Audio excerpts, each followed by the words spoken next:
Well, looky what we found!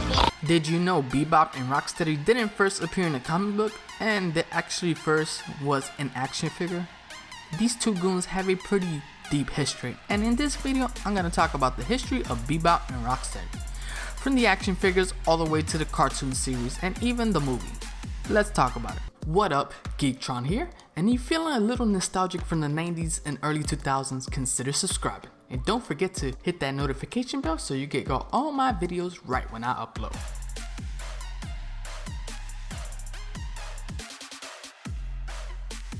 Back in the days in 1988, when Peter Laird was negotiating the Turtles action figure deal with Playmates Toy, he came up with the design of Bebop and Rocksteady.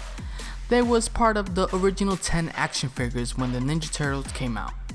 Later on, they was added into the 1987 Teenage Mutant Ninja Turtle animated series, and that's when they was given names and personality and an origin story by David Wise, based on the instruction by Fred Wold, to put more mutants in the series.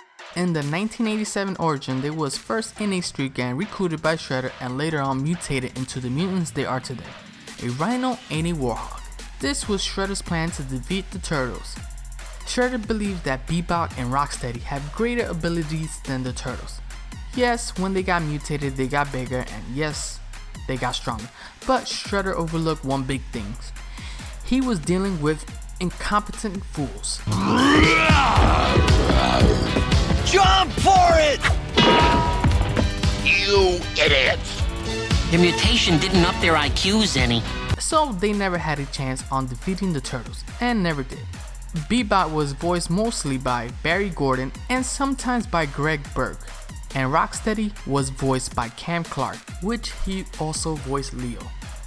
Bebop and Rocksteady was also adapted to the Archie comics with a similar origin of the 1987 show, and they also was featured in the IDW comics with some dark storytelling.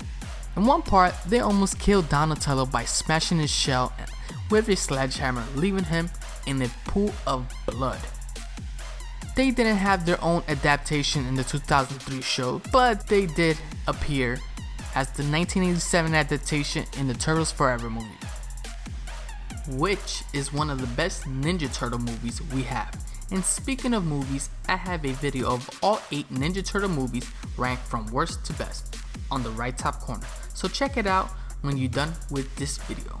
Bebop and Rocksteady! Is that what you do? Randomly name enemies based on stuff you see around you? It's not so bad. In the 2012, they was reimagined and reintroduced as Rocksteady was first introduced as Ivan, a Russian arms dealer and an artifact collector with a gold tooth, a diamond eye, and an armed pair of odd brass knuckles. And Bebop was later introduced as Anton Sek, an African American professional with high-tech Tron-based suit with energy mohawk. His dance move was very similar to Michael Jackson. Just like the original origin, Shredder got them mutated. They was voiced by J.B. Smoove and Fred. You're a rhinoceros! And you're a... I don't know what you are. All right, let me look. I'm a little piggy.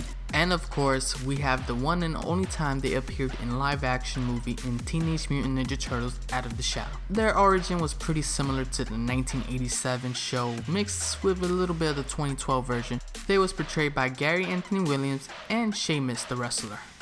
And I actually enjoyed this adaptation of them. I actually like them. And if I have to rank them, I will put Out of the Shadows last, followed by Archie Comics, then the 1987 adaptation, followed by the 2012 adaptation, and my number one pick will be the IDW version of them. So how would you rank them? So what is your favorite adaptation of Bebop and Rocksteady? Let me know in the comments below, and if you enjoyed this video, make sure you smash that like button and subscribe for more videos just like this one. Thank you. The Shredder wants to have a little talk with you. You couldn't maybe put us back in that cage there, could you?